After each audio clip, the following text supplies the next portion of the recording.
Hello বন্ধুরা, কেমন আছো তোমরা সবাই? আবারও একটা নতুন ব্লগে তোমাদের সবাইকে অনেক অনেক ওয়েলকাম। তো অলরেডি যে টাইটেল আর থাম্বনেলটাতে গেস করেই ফেলেছো। তো সকাল সকাল স্নান টান করে কাকার বাড়ি চলে এসেছি। এসে নিয়ে দেখতেই পাচ্ছ কাজে হাত লাগিয়ে ফেলেছি। আর সাথে আমি একা না, ভাই আছে, দাদা আছে, সবাই মিলে একসাথে করছি। সাথে বাবাজিও আছে। বাবাজি অনুমতি দিলেন যে এরকম তোমরাও কাজে হাত লাগাতে পারো, সেই জন্য আমরা করে দিচ্ছি একটু আধটু, যাতে অনেকটা তাড়াতাড়ি হয়ে যায় এর জন্য। আর এখানে দেখতেই পাচ্ছ অভিষেক করার জন্য সব কিছু আয়োজন বাবাজিটা করে ফেলেছে। তো এখানে কীর্তনের দলগুলো চলে এসছে। তো এখন আর এই ঘরে পুজোর সব কিছু এনে রাখা হয়েছে। এখান থেকে সব কিছু রেডি করে নিয়ে গিয়ে পাশে ঠাকুর ঘরে নিয়ে যাওয়া হবে। আর বাবাজি দেখতেই পাচ্ছ কাজে হাত লাগিয়ে ফেলেছে, আমান্য করতে বসে গেছে। তো আমান্য করা হয়ে গেলেই হয়ে যাবে। আর অলরেডি অনেক কিছু রেডি হয়ে গেছে পুজোর জন্য, দেখতেই পাচ্ছ তোমরা। তো এখন আমি ঠাকুর ঘরে চলে এসেছি। ঠাকুর মন্দিরটা তোমাদের সাথে একটু শেয়ার করছি। বৃন্দা মাতাকেও শাড়ি পরানো হয়ে গেছে। আর এই হচ্ছে মন্দির, কেমন লাগছে অবশ্যই কমেন্ট করে জানিও। রাধাকৃষ্ণ ঠাকুরকেও শাড়ি পরানো হয়ে গেছে, এখন অভিষেক করাতে নিয়ে যাওয়া হবে। সেই ভিডিওটি আজকে আমি তোমাদের সাথে শেয়ার করব। আর রাধাকৃষ্ণ ঠাকুরকে কত সুন্দরভাবে ফুলের সাথে সাজানো হয়েছে, তোমরা দেখতেই পাচ্ছ কত মিষ্টি লাগছে দেখতে। তো এখানে ঠাকুরমশাই বাবাজিরা সব রেডি করছেন। আর এদিকে কীর্তন গাওয়া শুরু হয়ে গেছে, দেখতেই পাচ্ছ তোমরা।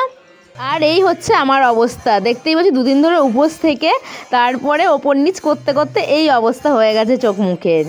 তো বাবাজিরা পুজোতে বসে গেছেন অভিষেক করার জন্য। তো সেই ভিডিওটাই আজকে আমি তোমাদের সাথে শেয়ার করব। তাহলে দেখতে থাকো কীভাবে সব কিছু করা হয়। পুরোটাই তোমাদের সাথে আমি একটু একটু করে শেয়ার করছি।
বন্ধুরা তোমরা তো দেখতেই পেলে অভিষেক করানো হয়ে গেছে। এখন রাধা মাধবকে নতুন পোশাক পরানো হবে। সেই সুযোগে আমি চলে এসেছি ছাদের ওপরে। এসে এখানে দেখি বাবাজিরা রান্না বান্না করছেন। আর আজকে কাকার বাড়িতে নিত্যানন্দ ত্রয়োদশীতে রাধা মাধবেরকে বিগ্রহ প্রতিষ্ঠা করা হলো, মানে রাধা মাধবকে প্রতিষ্ঠা করা হলো।